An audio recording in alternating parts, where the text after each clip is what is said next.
ಡಿ.ಕೆ. ಶಿವಕುಮಾರ್ ಸಂಪುಟ ವಿಸ್ತರಣೆ ಬೆನ್ನಲ್ಲೇ ಸರ್ಕಾರವೇ ಅಲುಗಾಡುವಂತಹ ಬೆಳವಣಿಗೆಗಳು ನಡೀತಾ ಇದೆ. ಡಿ.ಕೆ. ಶಿವಕುಮಾರ್ ಅವರ ಕ್ಯಾಬಿನೆಟ್ ಎಕ್ಸ್ಪೆನ್ಷನ್ ಆಗುತ್ತೆ, ಆಗ್ಲಿಂದಾನೇ ಶುರು ಆಗಿಬಿಡುತ್ತೆ ಬಿರುಗಾಳಿ ರಾಜ್ಯ ಸರ್ಕಾರದಲ್ಲಿ. ಯಾರ್ಯಾರು ಸಚಿವ ಸ್ಥಾನವನ್ನು ಪಡಿಬೇಕು ಅಂತ ಆಕಾಂಕ್ಷಿಗಳಿದ್ರು ಅವರೆಲ್ಲರೂ ಕೂಡ ರಾಜೀನಾಮೆ ಕೊಡುವ ಬೆದರಿಕೆಯನ್ನು ಹಾಕ್ತಾ ಇದ್ದಾರೆ. MLAಗಳದ್ದು ಒಂದು ಕತೆ ಆದರೆ, ಇತ್ತ ಪ್ರಭಾವಿ ನಾಯಕ ಮಾಜಿ CM ಸಿದ್ದರಾಮಯ್ಯನವರ ನಡೆ ಈಗ ಸಾಕಷ್ಟು ಚರ್ಚೆಗೆ ಗ್ರಾಸವಾಗಿರೋದು. ಸಚಿವರ ಪ್ರಮಾಣ ವಚನ ಸ್ವೀಕಾರ ಕಾರ್ಯಕ್ರಮಕ್ಕೆ ಸಿದ್ದರಾಮಯ್ಯನವರು ಎಂಟ್ರಿನೇ ಆಗೋದಿಲ್ಲ. ಡಿ.ಕೆ. ಶಿವಕುಮಾರ್ ಅವರು 4-5 ಬಾರಿ ಅವರಿಗೆ ರಿಕ್ವೆಸ್ಟ್ ಮಾಡ್ಕೋತಾರೆ, ಬನ್ನಿ ಕಾರ್ಯಕ್ರಮಕ್ಕೆ ಅಂತ. ಆದರೆ ಸಿದ್ದರಾಮಯ್ಯ ಸುತ್ತರಾಮ್ ಒಪ್ಪೋದೇ ಇಲ್ಲ, ಆ ಕಾರ್ಯಕ್ರಮಕ್ಕೆ ಹೋಗಲೂ ಇಲ್ಲ. ಕಾರಣ, ನಾನು ಹೇಳಿದವರನ್ನು ಹೈಕಮಾಂಡ್ ಮಂತ್ರಿಗಳಾಗಿ ಪರಿಗಣನೆ ಮಾಡಿಲ್ಲ, ನನ್ನ ಮಾತಿಗೆ ಬೆಲೆ ಇಲ್ಲ ಅಂತೇಳಿ ಸಿದ್ದರಾಮಯ್ಯನವರೀಗ ಚಂಡಿ ಇಟ್ಕೊಂಡು ಕೂತಿದ್ದಾರೆ. ಇದು ಡಿ.ಕೆ. ಶಿವಕುಮಾರ್ ಅವರಿಗೆ ಸಾಕಷ್ಟು ತಲೆನೋವಾಗ್ತಾ ಇರೋದು ಮತ್ತು ರಾಜ್ಯ ಸರ್ಕಾರವೇ ನಡುಗ್ತಾ ಇರೋದು. ಸರ್ಕಾರನೇ ಉಳಿಯೋದಿಲ್ಲ ಅನ್ನೋ ಮಾತುಗಳು ಈಗ ಶುರು ಆಗ್ತಾ ಇರೋದು. ಇದಕ್ಕೆ ಪುಷ್ಟಿ ನೀಡುವಂತೆ ಹಲವು ನಾಯಕರು ಹಲವು ರೀತಿಯ ಹೇಳಿಕೆಗಳನ್ನು ಕೊಡ್ತಾ ಇದ್ದಾರೆ. ಅದರಲ್ಲೂ ವಿರೋಧ ಪಕ್ಷದ ನಾಯಕರು ಡೈರೆಕ್ಟಾಗಿ ಹೇಳ್ತಾ ಇದ್ದಾರೆ, ಈ ಸರ್ಕಾರ ಹೆಚ್ಚು ದಿನ ಉಳಿಯೋದಿಲ್ಲ ಅಂತ ಹೇಳ್ತಾ ಇದ್ದಾರೆ. ಬಸನಗೌಡ ಪಾಟೀಲ್ ಯತ್ನಾಳ್ ಮಾಧ್ಯಮದವರ ಜೊತೆ ಮಾತನಾಡ್ತಾ ವಿಚಾರವನ್ನು ಹೇಳ್ತಾರೆ. ಸಿದ್ದರಾಮಯ್ಯನವ್ರನ್ನ ಬಹಳ ಕೆಟ್ಟದಾಗಿ ಕಾಂಗ್ರೆಸ್ ನಡೆಸ್ಕೋತಾ ಇದೆ. ಸಿದ್ದರಾಮಯ್ಯ ಅಂತ ಬಲಿಷ್ಠ ನಾಯಕನನ್ನು ಗೌರವಪೂರ್ಣವಾಗಿ ನಡೆಸ್ಕೋತಾ ಇಲ್ಲ, ಅನ್ಯಾಯವಾಗಿ ಅವ್ರನ್ನ ಮುಖ್ಯಮಂತ್ರಿ ಸ್ಥಾನದಿಂದ ಕೆಳಗಿಳಿಸಿದ್ರು ಮತ್ತು ಸಂಪುಟ ವಿಸ್ತರಣೆ ವಿಚಾರದಲ್ಲೂ ಸಿದ್ದರಾಮಯ್ಯನವರ ಮಾತಿಗೆ ಕಿಮ್ಮತ್ತನ್ನೇ ಕೊಟ್ಟಿಲ್ಲ. ಹೀಗಾಗಿ ಈ ಸರ್ಕಾರ ಹೆಚ್ಚು ದಿನ ಉಳಿಯೋದಿಲ್ಲ. ನಾನು ಹೇಳ್ತಿಲ್ಲ, ಸಾಮಾನ್ಯ ಜನ ಮಾತನಾಡ್ತಾ ಇದ್ದಾರೆ. ರಾಜ್ಯದಲ್ಲಿರುವಂತಹ ಕಾಂಗ್ರೆಸ್ ಸರ್ಕಾರ ಹೆಚ್ಚು ದಿನ ಉಳಿಯೋದಿಲ್ಲ. ಸಿದ್ದರಾಮಯ್ಯನವರೇ, ದಯವಿಟ್ಟು ಕೈ ಮುಗಿದು ಕೇಳ್ಕೊತಾ ಇದ್ದೀನಿ, ಈ ಸರ್ಕಾರವನ್ನು ಆದಷ್ಟು ಬೇಗ ಕೆಡವು ಬಿಡಿ ಅಂತೇಳಿ ಬಸನಗೌಡ ಪಾಟೀಲ್ ಯತ್ನಾಳ್ ಸಿದ್ದರಾಮಯ್ಯನವರಿಗೆ ಮನವಿ ಮಾಡ್ಕೋತಾ ಇದ್ದಾರೆ.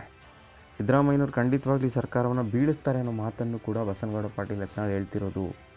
ಬಸನಗೌಡ ಪಾಟೀಲ್ ಯತ್ನಾಳ್ ಇಂತಹ ಒಂದು ಹೇಳಿಕೆ ನೀಡ್ತಿದ್ದಾಗೇ BJPಯ ಬೇರೆ ನಾಯಕರು ಕೂಡ ಧ್ವನಿಗೂಡಿಸ್ತಾ ಇದ್ದಾರೆ. ಅಶೋಕ್, CT ರವಿ ಈ ರೀತಿ ಒಬ್ಬರ ಮೇಲೊಬ್ಬರು ಈ ಸರ್ಕಾರ ಹೆಚ್ಚು ದಿನ ಉಳಿಯಲ್ಲ ಅನ್ನೋ ರೀತಿಯಲ್ಲೇ ಭವಿಷ್ಯವನ್ನು ನುಡಿತಾ ಇದ್ದಾರೆ.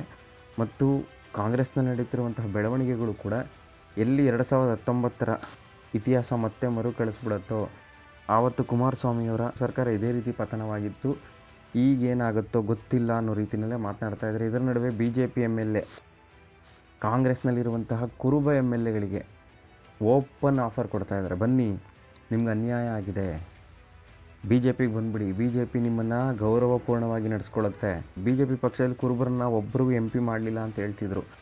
ಆದರೆ ನಮ್ಮ ಪಕ್ಷ ಕುರುಬ ಸಮುದಾಯದವ್ರನ್ನ ಮಾಡಿ ಗೌರವಪೂರ್ಣವಾಗಿ ನಡೆಸ್ಕೊಂಡಿದೆ. ಇದೇ ರೀತಿ ಮುಂದಿನ ದಿನಗಳಲ್ಲಿ ಹಲವು ರೀತಿಯ ಅನುಕೂಲಗಳನ್ನು ಕುರುಬ ಸಮುದಾಯಕ್ಕೆ ಮಾಡಿಕೊಡುತ್ತೆ.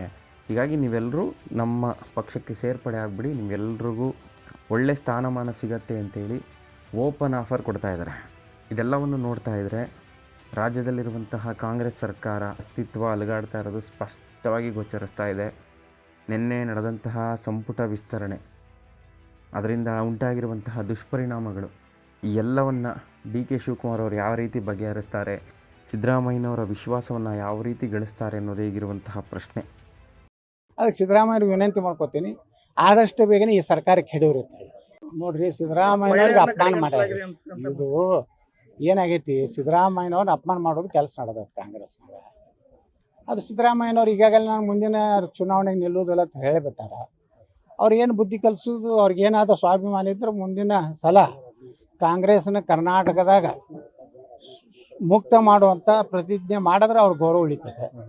ಸಿದ್ದರಾಮಯ್ಯ ಬಿಟ್ಟು ಸರ್ಕಾರ ಮತ್ತು ಕಾಂಗ್ರೆಸ್ ಆಯ್ತಂತ ಅದು ದುರ್ದೈವ, ಅದು ಸಿದ್ದರಾಮಯ್ಯನ ಅಂತ್ಯ ಆಗ್ತದೆ. ಅದಕ್ಕೆ ಸಿದ್ದರಾಮಯ್ಯವ್ರಿಗೆ ವಿನಂತಿ ಮಾಡ್ಕೋತೀನಿ, ಆದಷ್ಟು ಬೇಗನೆ ಈ ಸರ್ಕಾರ ಕೆಡವಿರುತ್ತೆ. 90% ಜನ ಹೆಚ್ಚು ಕಡಿಮೆ 95% ಅಂದರೂ ಅಡ್ಡಿಲ್ಲ. 95% ಜನ ಅವ್ರು ಬೆಂಬಲಿಸಿದ್ದು, ಕಾಂಗ್ರೆಸ್ ಬೆಂಬಲಿಸಿದ್ದು.